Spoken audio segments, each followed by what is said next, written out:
Hey everyone, I'm Rex, and welcome to the Start Smart podcast, where I interview founders, innovators, and business professionals with one goal: to inspire and prepare the next generation of entrepreneurs. For our first episode, we have 17-year-old founder Michael Wang with us. We had an awesome conversation, and I hope you like the insights that he brings to the table. Here with special guest Michael Wang. He's a startup founder, a high school startup founder, and I'll just let him introduce himself. Yeah. Hey guys, I'm Michael Wang, 17 years old, high school junior at North Gwinnett.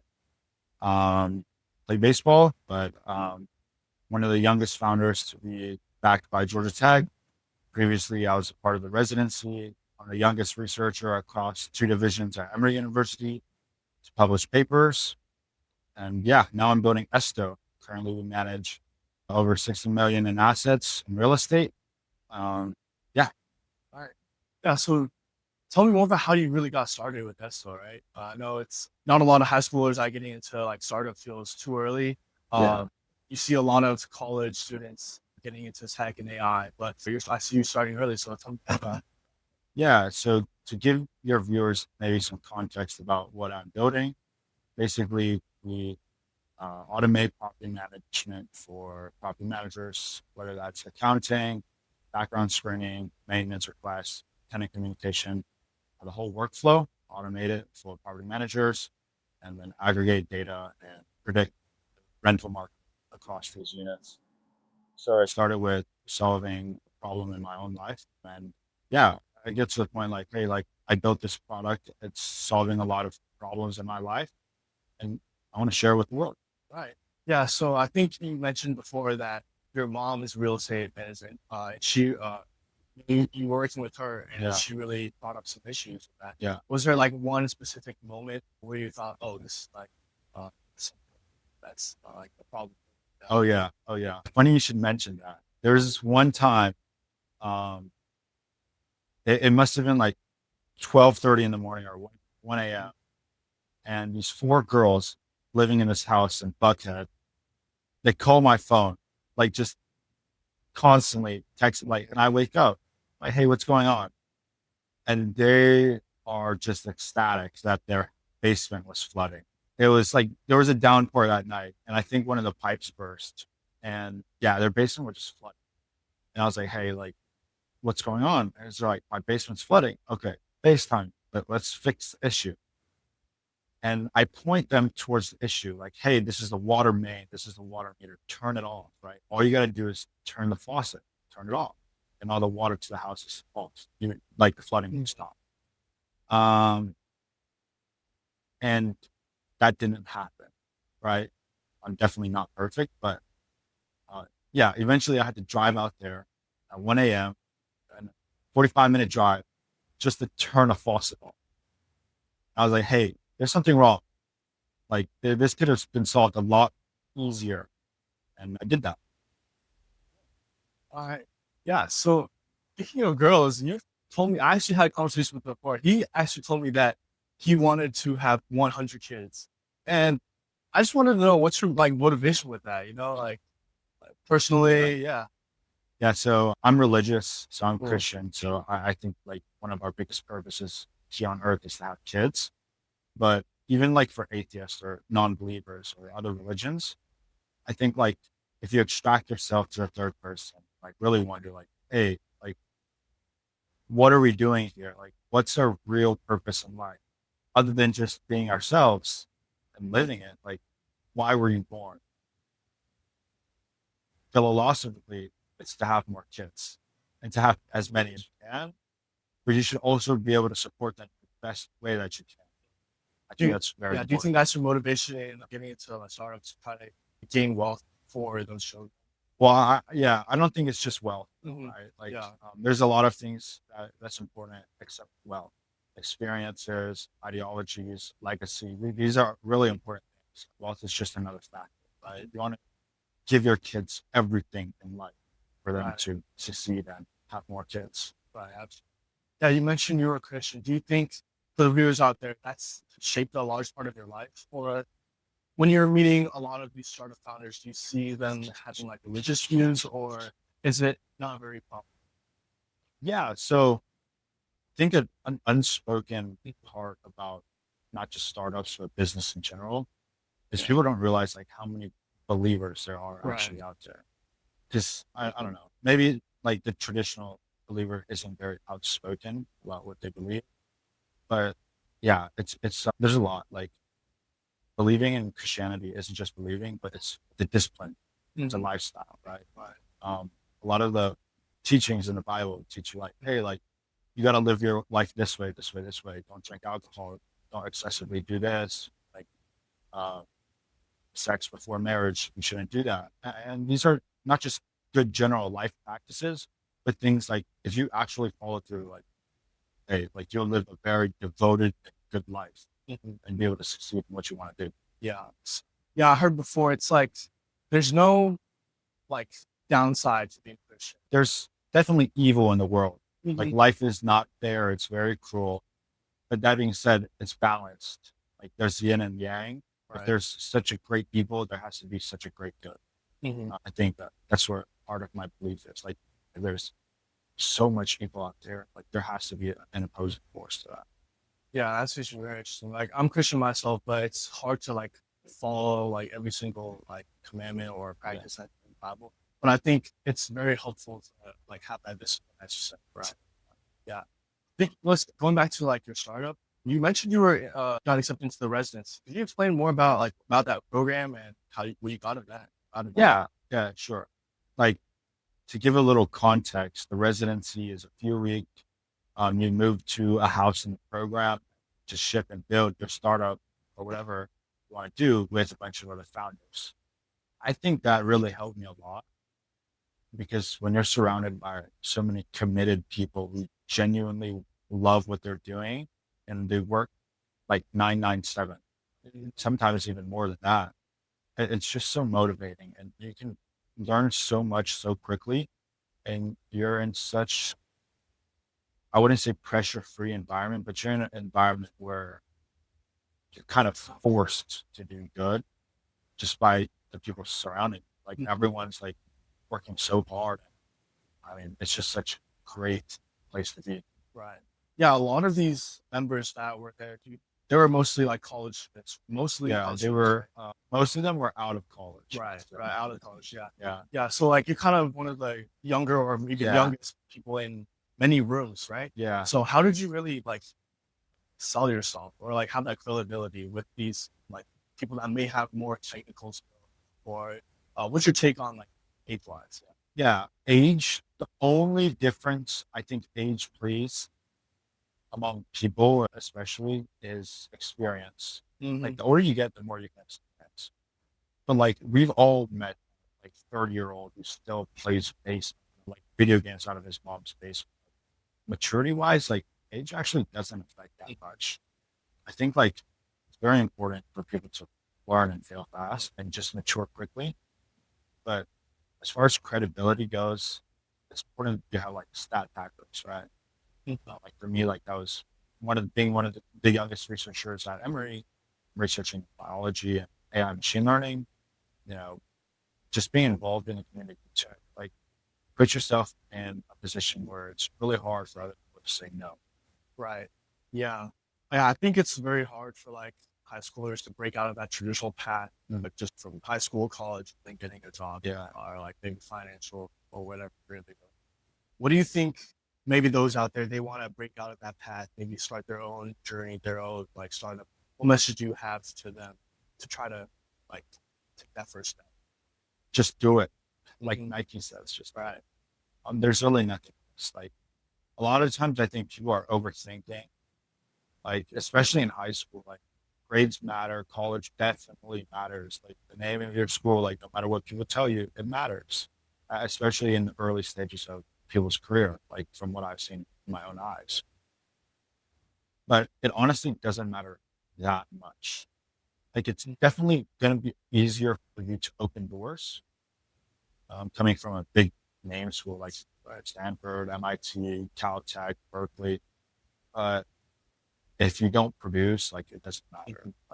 Like I personally like to hire people from like tier 2 or tier 3 schools, from not as typically known exceptional talent schools, because these people have a chip on their shoulder. They've got something they want to prove to the world. Like they actually want to work, right? They have motivation and drive. I think that's quite important. So definitely like, don't overthink. Right. Just do it. Yeah. So do you think the point of college is less of having that education, but rather like having the network? Or Yeah. what do you think is the main point? Yeah, I wouldn't say network. I would say culture. Right. Culture is really important. Culture and environment. Those will shape a person from being born, from their birth to their death. Culture and environment shape. Being in a school, just like the residency, like being in a top tier school, you're surrounded by exceptional students, exceptional researchers, and exceptional people. That's only going to motivate you to be harder, to be better.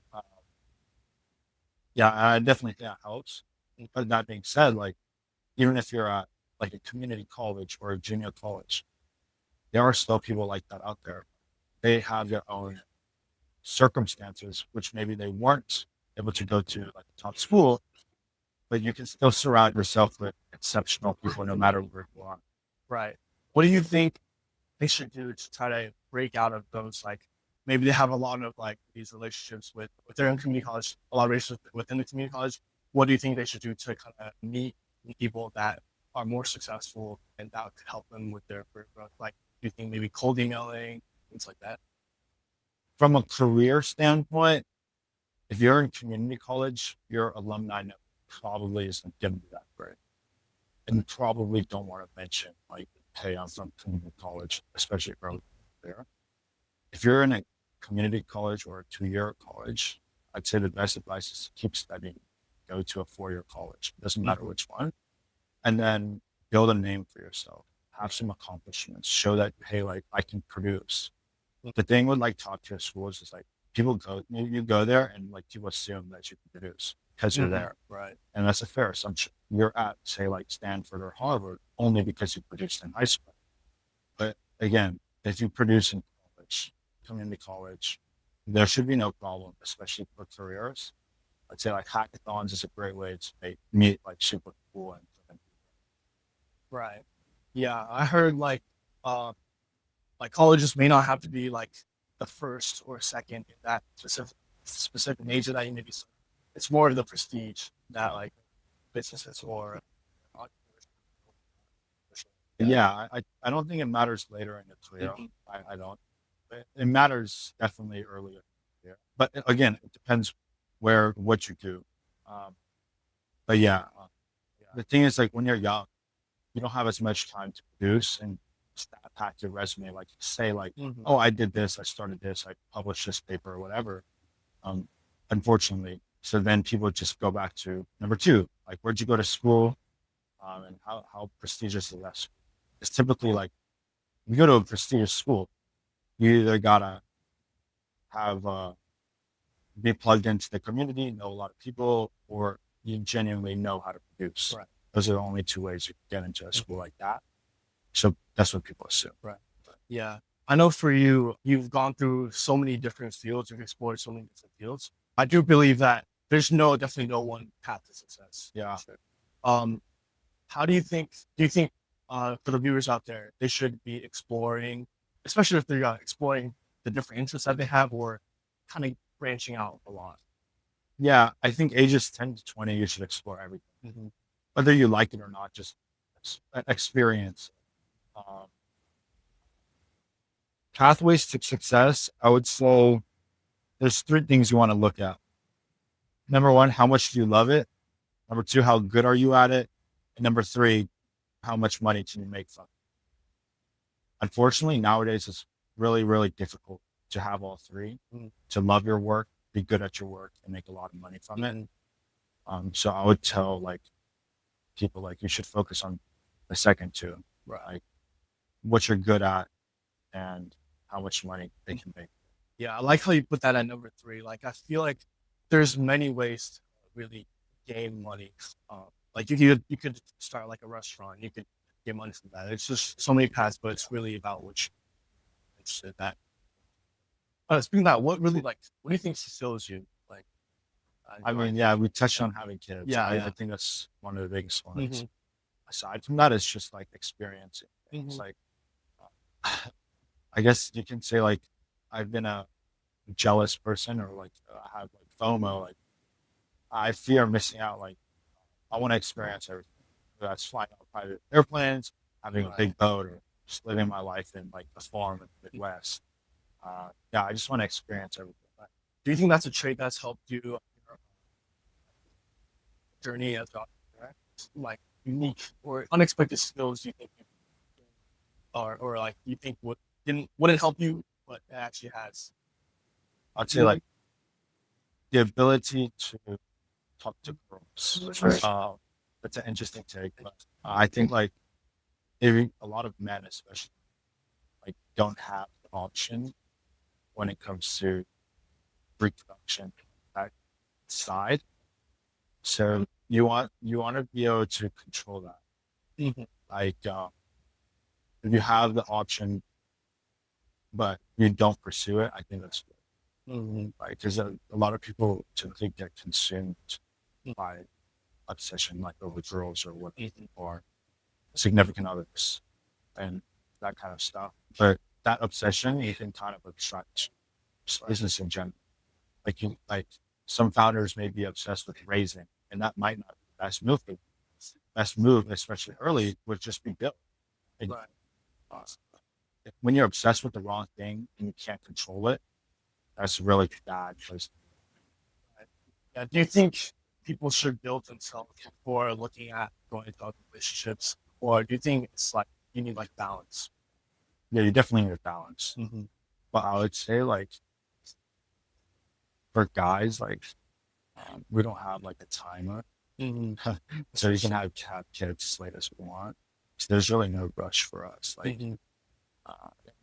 Like traditionally, like men are supposed to support their family. Right. So you should have your life. I think this goes to women as well. You should have your life in check, know who you are, and genuinely like love who you are, what you're doing, before you go and pursue those long-term relationships. So, what's next for you, man? Like, you're making big moves now. Where do you see yourself in like 5 years with maybe your current company, Esto, or other ventures that you may pursue? Yeah, I mean, 5 years from now, hopefully, like we have a big exit or IPO. No one can tell the future, but we'll see. Like, still being in high school, there's a lot of factors, college life. Like, go to college. Like, actually, I would say right now, like, I may graduate early and either go straight to college or continue to this. So me, I just feel like I'm surrounded in high school by a lot of like undriven peers or people who are, again, obsessed with the wrong things. That's not a place I want to be, especially if like school isn't that challenging for me and I don't see myself growing there. So that's a big problem. Yeah. Do you think one major thing that you value is time? I heard you take a lot of classes online to kind of maximize the time that you have to work on that. Me actually passionate about. Do you think that's something that high schoolers especially should like definitely look? Yeah, time is very important. But time is only important when you have something to use it for. Right. I would say like if you know what you want to do, you should focus time on that. Like, school is important. Maintain your grades, maintain A's or B's, maintain good marks.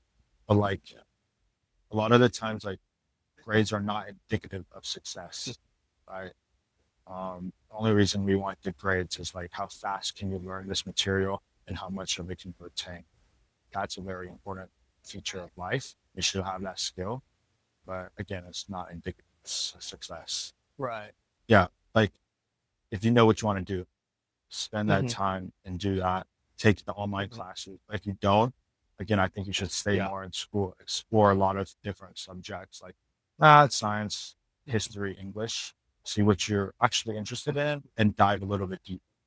Yeah, I think it's great for people to have something to work towards and actually be busy, because if you don't, like, you're kind of filling that time that you have in such already. Like, there's this one, like, law by philosopher that basically states that your time fills your tasks. Yeah. So if you have more, I think people should really find themselves and find the motivation and trying to work towards that, because once you have that, you find that you'll probably be a lot more productive and a lot more productive than you actually already are.